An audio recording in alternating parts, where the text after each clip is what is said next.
సుమతి తన భర్తని ఎలా కాపాడుకుంది?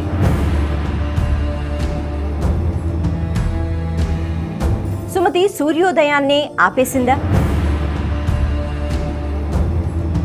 దేవతలందరూ మహాపతివ్రత అయిన అనసూయ దగ్గరికి ఎందుకు వెళ్లారు? ఎటువంటి సహాయాన్ని కోరారు?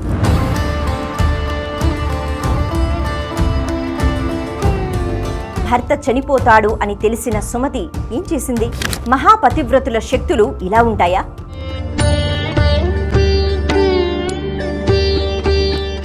భక్తివన్ ప్రేక్షకులకు నమస్కారం. మీ అందరికీ అంతర్జాతీయ మహిళా దినోత్సవ శుభాకాంక్షలు. మన భారతదేశం, మన సంస్కృతి సంప్రదాయం, ఈ భూమి మీద ఎంతోమంది మహర్షులు, ఆ మహర్షుల యొక్క శక్తి నేటికీ మనకి లభ్యమవుతోంది. అలాగే భగవత్ స్వరూపాలు ఎన్నో రూపాలతో భగవంతుడు ఇక్కడ ఎన్నో పుణ్యక్షేత్రాలలో స్వయంభూగా వెలిసి ఉండటము, మనకి అడుగడుగున అనుగ్రహాన్ని కలిగించటము కనిపిస్తూనే ఉంటుంది. ఇంతేకాకుండా ఈ భారతదేశంలో ఉన్న స్త్రీమూర్తులు అంటే చాలామంది వాళ్ళ వైభవాన్ని చాటి చూపించి నేటికి వాళ్ళ చరిత్రలు మనము అలా తలుచుకునేటట్టుగా వాళ్ళ యొక్క ప్రవర్తన ద్వారా మనకి ఎన్నో విషయాలను నేర్పుతున్నారు. అయితే స్త్రీమూర్తుల విషయానికి వస్తే ముఖ్యంగా పతివ్రతలు అనే మాట మనం వింటూ ఉంటాం. అంటే పతివ్రత అనేటప్పటికీ భర్త ఎలా ఉన్నా, ఏం చేసినా ఎప్పుడు భర్త మాటే వింటూ ఉండాలా? మరి అలా ఇప్పుడు కలియుగంలో కనిపిస్తోందా? లేదు. ఆ మాత్రంగా అభిప్రాయ భేదాలు వచ్చినప్పుడు అసలు నువ్వెంత, నేను కూడా సంపాదిస్తున్నాను, నాకు కూడా హక్కులు ఉన్నాయి అనేటట్టుగా స్త్రీలు మాట్లాడడం కనిపిస్తూనే ఉంది. మరి ఇక్కడ ఈ పతివ్రత కథలు ఎప్పుడైతే చెప్తూ ఉంటారో అప్పుడంటే అలా జరిగింది, ఇప్పుడు అలా ఎందుకు ఉంటాం అని మహిళలు అనుకోవడం కూడా పొరపాటే. ఎందుకంటే పతివ్రత అంటే ఏదో భర్త పాదాలు ఒత్తుతూ జీవితాన్ని గడిపేయటము అన్నది మాత్రం కాదు.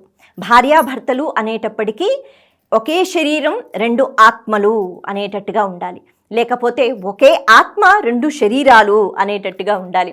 ఎందుకు అంటే ఏ ఒక్క మనిషి ఇంకొక మనిషి యొక్క ప్రవర్తన ఎప్పుడు పూర్తిగా కలుస్తాయని ఉండదు. కానీ భార్యాభర్తల బంధము అనేటప్పటికీ అవతల వాళ్ళ కష్టాలని పాలు పంచుకోవటం, అంటే భర్త అయితే భార్య కష్టాలను పాలు పంచుకోవటం, ముఖ్యంగా అర్థం చేసుకోవటము. కేవలం నేను సమానం, నీతో సమానం అని హక్కుల కోసం పోరాడడం కాదు. పాతివ్రత్యాన్ని చాటి చెప్పుకోవడం అంటే కేవలం భర్తకు సేవలు చేయటం మాత్రమే కాదు, భర్త మాటను వింటూ భర్తను చక్కగా అంటే భర్త యొక్క ఆ అనుగ్రహం ఏదైతే ఉందో అది పరిపూర్ణంగా పొందడం, అర్థం చేసుకుని ముందుకు వెళ్ళటం, ఇదంతా కూడా పాతివ్రత్యము అనే మాటకి అర్థం అన్నమాట. కేవలం సేవలు చేస్తూ ఉండిపోయేవారు ఇది వరకు ఆడవాళ్ళు అన్నది మాత్రం కాదు. అలా ఎవరైతే ఉన్నారో అందుకే పతియే పరమేశ్వరుడు అని అంటారు. ఎందుకు అంటారు అంటే భర్త మార్గంలో నడుస్తూ భర్తకి ఎప్పుడు ఆ చక్కని ఆనందాన్ని ఇస్తూ, ఎందుకు అంటే ఇల్లాలి యొక్క ప్రవర్తన పైన భర్త యొక్క ఆలోచన ఉంటుంది. ఇల్లు ఎప్పుడు సంతోషంగా చక్కగా ఉంటే, ఇల్లాలు ఎప్పుడు నవ్వుతూ ఉంటే మగవాడు కూడా చాలా ఆనందంగా ఉంటాడు కదా, అలా అన్నమాట. సరే, అయితే ఇప్పుడు ఈ సందర్భంలో మనం అనసూయాదేవిని, అలాగే మనకి సుమతి, ఈ అంటే సతీ సుమతి అని పేరు వింటూ ఉంటాం కదా, ఈ సుమతి ఒక అద్భుతమైన పని చేసింది. వాస్తవానికి సావిత్రి ఇలా చాలామంది ఉన్నారు, కాకపోతే ఈరోజు మనం ఈ సుమతి కథ చెప్పుకుందాం. అంటే వాళ్ళు ఎంత చక్కగా భర్తకి సేవలు చేశారు, భర్త మార్గంలో నడిచారు అన్న విషయాన్ని ఇక్కడ మనం తెలుసుకుంటున్నాం. వాళ్ళ యొక్క శక్తులు ఎలా ఉంటూ ఉండేవి. అనసూయాదేవి మహాపతివ్రత. ఆవిడ నోటి నుంచి ఒక్క మాట అంటే అది ఖచ్చితంగా తీరుతూ ఉండేదట. అత్రి మహర్షి యొక్క భార్య ఆవిడ. అత్రి మహర్షి ఎప్పుడూ ఆనందంగా ఉండడానికి కారణం ఆవిడ. అందుకే రామాయణంలో అయోధ్యకాండలో ఇంకా రాముల వారు సీతమ్మ వారు ఆశ్రమాన్ని వెతుక్కోకముందు అత్రి మహర్షి ఆశ్రమానికి వెళ్ళి అక్కడ అత్రి అలాగే అనసూయాదేవి యొక్క ఆశీర్వచనాన్ని తీసుకుని వాళ్ళు అడవి మార్గంలో ప్రయాణం చేశారు అని చెప్తారు. మరి సుమతి కథలోకి మనం వచ్చేస్తే, సుమతి మహాపతివ్రత. మళ్ళీ మహాపతివ్రత అంటే గనక ఎప్పుడూ భర్త మాటకు ఏకీభవిస్తూ అర్థం చేసుకుంటూ ఉండేదనమాట. అయితే ఒకానొక సమయంలో ఈ భర్త అంటే కౌశికుడు అతని పేరు, అతనికి కుష్టు వ్యాధి వచ్చేసింది. అది ఎంతవరకు అంటే పూర్తిగా చీము నెత్తురు కారుతూ అటువంటి పరిస్థితి కూడా అనమాట. అలాంటి పరిస్థితిలో కూడా నాకు ఏంటి, నా జీవితం ఏంటి ఇలా అయిపోయింది, నా భర్త ఆరోగ్య పరిస్థితి ఏంటి ఇలా అయిపోయింది అని అనుకోకుండా ఆ భర్తకు చక్కగా ఎన్నో సేవలు చేస్తూ దగ్గరుండి కూర్చుని తినిపించి, అలాగే ఎక్కడికి వెళ్ళాలన్నా కూడా భర్త నడవలేడు కాబట్టి ఇక్కడ భుజాల మీద భర్తను ఎక్కించుకుని మరి తాను ఎక్కడికైనా తీసుకుని ఉండేదట. అంత చక్కగా ఏమాత్రం విసుగు లేకుండా. ఎందుకు అంటే ఆ వ్యక్తిలో కూడా నా పరమేశ్వరుడు ఉన్నాడు. ఎందుకు అంటే నన్ను వివాహం చేసుకున్న తర్వాత నన్ను భరిస్తున్నాడు నా భర్త అనే భావనతో చూసుకుంటూ ఉండేది. అయితే ఒకరోజు వాళ్ళు అడవి మార్గంలో ప్రయాణం చేస్తున్నారు, ఎక్కడికో వెళుతున్నారు. అటువంటి సమయంలో ఆవిడ ప్రతినిత్యం ఏం చేసేదంటే ఒక ఎత్తు ప్రదేశంలో భర్తని ఎత్తి కూర్చోపెట్టి ఆ తరువాత వెనక నుంచి వచ్చి భర్తను పైకి ఎక్కించుకునేది, అంటే భుజాలపైన ఎక్కించుకునేది. కాళ్ళు ఇలా వేలాడుతూ ఉండేవన్నమాట. అలా మోసుకుంటూ వెళ్ళేది భర్తను. అయితే ఆ రోజు కూడా అలా ప్రయాణం చేస్తున్నారు. అక్కడ మాండవ్య మహర్షి అని ఒక మహర్షి ఉన్నారు. ఆయనకి ఒక విచిత్రమైన శిక్షను వేశారట అక్కడ ఆ ప్రదేశంలో ఉన్న మహారాజు గారు. ఆయన అహంకారం అటువంటిది. అయితే మహర్షులకి ఎన్నో శక్తులు ఉంటాయి, మరి వాళ్ళు ఆ శిక్ష నుంచి తప్పించుకోరా అంటే మహర్షులు ఎప్పుడూ కూడా లోక కళ్యాణం కోసమే ఆలోచిస్తారు. శరీరానికి సంబంధించిన బాధ గురించి పెద్దగా పట్టించుకోరు. వాళ్ళు వెళ్ళిపోతామన్నా కూడా వాళ్ళకి ఎటువంటి బెంగ ఉండదు. ఎప్పుడూ హరనామస్మరణం చేసుకుంటూ ఉంటారు. అయితే ఈయనకి ఎటువంటి శిక్ష వేశారు అంటే అప్పట్లో ఇది భయంకరమైన శిక్ష అనమాట. ఒక శూలం ఏదైతే ఉంటుందో భూమిలో పాతి పెడతారట. ఆ సూదిగా ఉంటుంది కదా కొన, అది పైకి వచ్చేటట్టుగా అనమాట. అలా ఆ శూలాన్ని పాతి పెట్టిన తర్వాత దానిపైన ఇలా ఈ మనిషిని కూర్చోబెడతారట. అంటే మాండవ్య మహర్షిని దానిపైన కూర్చోబెట్టారు. అంటే ఆలోచించుకోవాలి, అది అలా ఉంటుందా? కాదు కదా, శరీరంలోకి దిగిపోతుంది ఆ శూలం. అయితే అలా నెమ్మదిగా దిగి ఆ బరువు వల్ల మొత్తానికి శరీరం అంతా దిగిపోయి చివరికి శిరస్సు నుంచి ఆ శూలం బయటికి వచ్చిన తర్వాత కష్టపెట్టి ప్రాణాన్ని తీసేయటం అనమాట. ఇది ఒక భయంకరమైన శిక్ష అది వేశారట. ఆ అడవిలో అక్కడే అలా కూర్చుని ఉన్నారు, శిక్షని అనుభవిస్తున్నారు. అయితే నెమ్మదిగా శూలం అన్నది దిగుతూ ఉంటే పెద్దగా నొప్పి వేయదు, కానీ ఎవరైనా వచ్చి కొద్దిగా ఇలా కదిపిన ఆ శరీరాన్ని మరింతగా దిగుతుంది కాబట్టి బాగా భయంకరమైన నొప్పి కలుగుతుంది. అటువంటి సమయంలో ఈ సుమతి అలాగే కౌశికుడు వీళ్ళు ప్రయాణం చేస్తున్నారు కదా, మరి ఈయన కాళ్ళు ఇలా వేలాడుతూ ఉన్నాయి కదా, అలా నడుస్తున్నప్పుడు వాళ్ళు చూసుకోలేదు, ఆ కాలు తగిలిందట ఈ మాండవ్య మహర్షికి. తగిలిన వెంటనే ఆయన శరీరం కదిలిన తర్వాత ఒక్కసారిగా నొప్పి ఎక్కువైంది. అప్పటికే చాలా బాధని అనుభవిస్తున్నారుగా. ఆయనకి వెంటనే కోపం వచ్చి ఆయన ఆ కౌశికుణ్ణి చూసి నువ్వు రేపు సూర్యోదయం లోప మరణించుగాక అని శపించేశారట. అయితే ఇంత కోపం ఉంటుందా మహర్షులకి అంటే కాదు, లోక కళ్యాణం కోసం కొన్ని పనులు జరుగుతూ ఉంటాయి. ఇది ఎందుకు ఇలా జరిగింది అన్నది మనం తర్వాత చెప్పుకుందాం. మొత్తానికి ఆయన శపించారు. శపించిన వెంటనే సుమతి ఈ విషయాన్ని గ్రహించి అలాగే కౌశికుడు కూడా ఇద్దరు బాధపడ్డట్ట. అయ్యో స్వామి క్షమించండి అంటే భర్తను మళ్ళీ దింపి కాళ్ళ మీద పడి ప్రాధేయపడదామన్నా కూడా మళ్ళీ దించిందా, ఆవిడ మళ్ళీ ఎక్కించుకోలేదు. ఎందుకు అంటే మొయ్యలేదు కదా కింద నుంచి.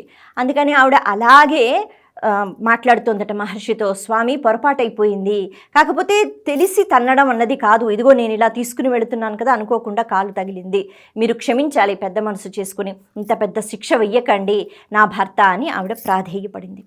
అప్పుడు మాండవ్య మహర్షి అంటారట, నేనేమన్నాను, ఇప్పుడే చనిపోతాడు అని నేను అనలేదు కదా, రేపు సూర్యోదయం లోపు అంటే సూర్యోదయం అయిన వెంటనే నీ భర్త చనిపోతాడు అని నేను అన్నాను, కాబట్టి ఈరోజు రాత్రంతా నీకు సమయం ఉంది, ఏం పర్వాలేదు ఆలోచించు అన్నారట ఆయన. సరే అని చెప్పి ఇక ఆయన అప్పటికే అవస్థలో ఉన్నారు, శరీరానికి ఆ గాయం వీళ్ళు చూస్తున్నారు కదా. సరే ఇప్పుడు ఏం చెప్తాము అనేటట్టుగా వాళ్ళు మళ్ళీ తిరిగి వాళ్ళ ఇంటికి వెళ్ళిపోయారు.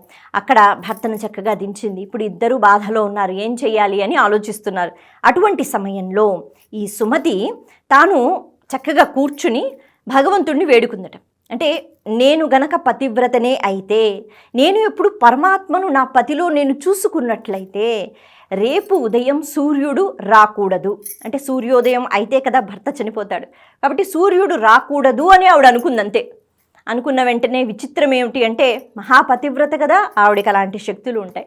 అంటే ఇక్కడ మనం ఏం తెలుసుకోవాలి, ఎవరైతే ఎప్పుడూ ధార్మికమైన పద్ధతిలో జీవితాన్ని గడుపుతారో వాళ్ళకి ప్రత్యేకమైన శక్తులు ఉంటాయి, వాళ్ళు ఎటువంటి పరిస్థితులనైనా ఎదుర్కోగలుగుతారు అన్నది ఇక్కడ మనం తీసుకోవాల్సిన విషయం అన్నమాట. మొత్తానికి ఆవిడ అలా కూర్చుందట. విచిత్రంగా సూర్యుడు రాలేదు. మన్నాడు సూర్యోదయమే జరగలేదు. అంటే ఉదయం అయిపోయింది, పక్షులు కిలకిలా రావాలు అన్నీ మొదలు పెట్టేస్తున్నారు. మరి అప్పట్లో సంధ్యావందనం చేసుకోవాలి, పూజా కార్యక్రమాలు చేసుకోవాలి, అప్పుడే ఏ పనైనా చేసుకోవాలి. అందరూ ఆశ్చర్యపోతున్నారు, సూర్యుడు ఎక్కడా, ఎందుకు రాలేదు? సూర్యుడు రాలేడు. ఎందుకు అంటే ఈవిడ పట్టుకుని కూర్చుంది సూర్యోదయం కాకూడదని. మరి అలా సృష్టి ఆగిపోతుందిగా. అది క్రమం కాదుగా, అది పద్ధతి కాదు. ఇప్పుడు దేవతలందరూ పరిగెడుతున్నారంటే ఏం చేయాలి? ఈవిడైతే ఇలా అంటోంది, మరి ఇప్పుడు ఏం చేయాలి? సూర్యుడు రాకపోతే ఎలాగా అని. ఇప్పుడు వాళ్ళందరూ అన్నారు, అనసూయాదేవి ఉందిగా, ఆవిడ మహాపతివ్రత, ఆవిడ దగ్గరికి వెళితే ఆవిడ మాత్రమే దీనికి సమాధానం చెప్తుంది అన్నారు. అయితే ఇలా చెప్పినప్పుడు అంటే విష్ణువుకి శక్తి ఉండదా, శివుడికి శక్తి ఉండదా, దేవతలకు ఉండదా అన్నది కాదు. కొంతమంది మహానుభావుల యొక్క ఆ శక్తిని బయటికి తీసుకుని రావడానికి భగవంతుడు కొన్ని లీలలు చేస్తూ ఉంటాడు. అందుకే అనసూయాదేవి మాత్రమే దీనికి సమాధానం చెప్పగలదు, వెళ్ళండి అని అన్నారు. దేవతలందరూ అనసూయాదేవి దగ్గరికి వెళ్ళారు. సూర్యుడు రాకపోతే ఎలాగా? ఇలా ఎన్ని రోజులు? అక్కడితో కాదు కదా, ఈవిడ మళ్ళీ చెప్పేంతవరకు సూర్యుడు రాడు. మరి ఇలా ఎలా తల్లి, నువ్వే ఏదో ఒకటి చెయ్యి అని వేడుకున్నారు. అప్పుడు అనసూయాదేవి తాను కూడా ఎంతో శక్తిని పొంది ఉంది కదా, తాను అమాంతంగా సుమతి ఎక్కడ ఉందో ఆ ప్రదేశానికి ఆవిడ వెళ్ళిపోయింది తన శక్తితో. వెళ్ళిపోయిన తర్వాత సుమతి పక్కన కూర్చుని, తల్లి నువ్వు బాధపడకు, నువ్వు ఎందుకు ఈ పని చేశావు అని అడిగితే, తల్లి మరి నా భర్త చనిపోతాడు అని ఇలాంటి శాపం ఉంది కదా, మరి నా భర్తను నేను కాపాడుకోవాలి, అందుకే నేను ఇలా అన్నాను అని ఆవిడంటుంది. అప్పుడు అనసూయ అంటుందట, కానీ ఇది ధర్మానికి విరుద్ధం కదా. అవును నాకు తెలుసు, బాధగానే ఉంది, కానీ నాకు నా భర్త ముఖ్యం. సరే ఒక పని చెయ్యి, నువ్వు ఇప్పుడు సూర్యుడిని రావాలి అని నువ్వు మళ్ళీ అడుగు. సూర్యుడు రావాలి, ఈ సృష్టి ఎలా క్రమంగా వెళ్ళాలో అలాగే వెళ్ళాలి. నీ భర్త చనిపోతే నా శక్తితో నేను కాపాడుతాను, బ్రతికిస్తాను అందట అనసూయాదేవి. తన పాతివ్రత్యంపై అంత చక్కని నమ్మకం అన్నమాట. నమ్మింది సుమతి కూడా. తానేం చేసింది అంటే వెంటనే మళ్ళీ కళ్ళు మూసుకుని సూర్య భగవానుడు ఇంకా రావచ్చు, సూర్యోదయం కావచ్చు అని ఆవిడనింది. ఇంకేముంది, సూర్యోదయం అయింది. అయిన వెంటనే కౌశికుడు మరణించాడు. మరణించిన తర్వాత ఇప్పుడు అనసూయాదేవి అంటే ఇవి మంత్రాలు తంత్రాలు తెలుసా? ఆవిడ ఏదో పూజలు చేసిందా? ఏమీ లేదు. ఆవిడ ఆ శరీరాన్ని తాకుతూ మళ్ళీ ఒక మాట నిందట, నేను నా భర్తను ఎప్పుడూ కూడా గౌరవించినట్లయితే, మళ్ళీ అదే మాట, భగవంతుడు అంటే ఎంత ఇష్టమో అలా నేను నా భర్తని చూసినట్లయితే, నా భర్తే నాకు అన్నీ అని నేను అనుకున్నట్లయితే, నేను నిజంగానే పతివ్రతనైతే ఈ వ్యక్తి బ్రతుకుగాక అని ఆవిడ చక్కని సంకల్పం చేసుకుంది. ఇంకేముంది, లేచి కూర్చున్నాడట కౌశికుడు. అది కూడా ఇప్పుడు పరిపూర్ణ ఆరోగ్యంతో. కుష్టి వ్యాధి ఏదైతే ఉందో అది పూర్తిగా పోయింది. చక్కగా యవ్వనంతో అందంగా మన్మధుళ్ళ లేచి కూర్చున్నాడు. ఇప్పుడు సుమతి చాలా ఆనందించింది. అంటే ఈ కథలో మనకి ఇద్దరు మహాపతివ్రతల గురించి ప్రస్తావన ఉంటుంది. ఒకటి అనసూయాదేవి యొక్క శక్తి, ఇంకొకటి సుమతి యొక్క శక్తి.